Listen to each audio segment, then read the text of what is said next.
I got broads in Atlanta. Just to the lean, the family.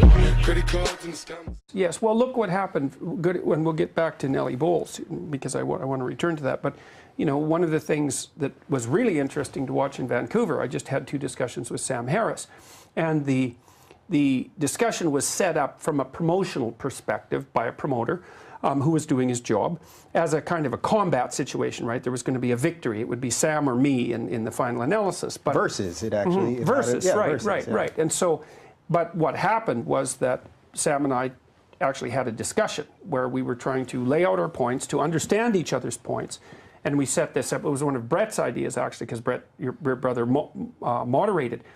When the second discussion opened, what he had us do was summarize each other's arguments. So I put forth Sam's arguments in the strongest possible terms, and he did the same. And that worked just fine, by the way. But what was so interesting was the audience would have settled for a debate that culminated in the victory of one of us over the other. But instead, what happened was they got engaged in a discussion that we had both designed to push both of our capabilities of thinking farther along. And so, and we weren't sure if that would work because we weren't sure if we could talk, but it turned out that we could, and partly thanks to Brett's help. And then the original format was we were going to talk for an hour for the first one, and then we were going to open it up to Q&A. But the discussion got very intense, and I likened it to an approximate level of a pretty good PhD defense. You know, if you have a good student who's defending, and you know they know the literature, you can really go after them because it gives them a chance to show their mastery, right? So it can be a real positive thing for them. And so it was like a dual PhD defense, D-U-A-L and D-U-E-L at the same time.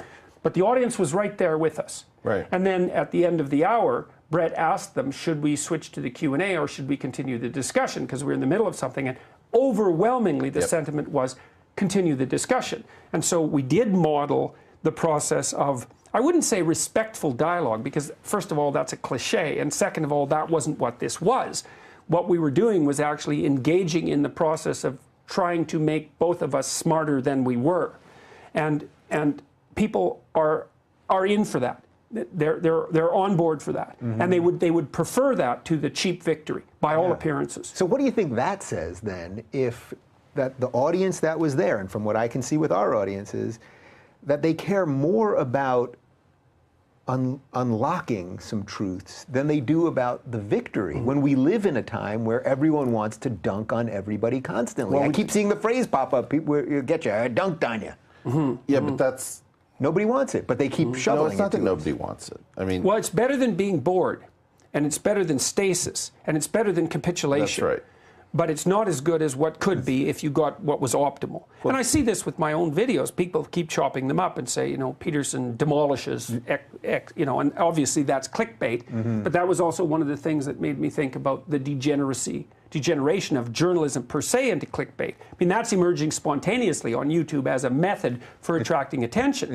And these people, as they get more desperate, as their modality dies, then it's not surprising that they turn to their oversimplifications for the reasons you outlined, but also to attract attention.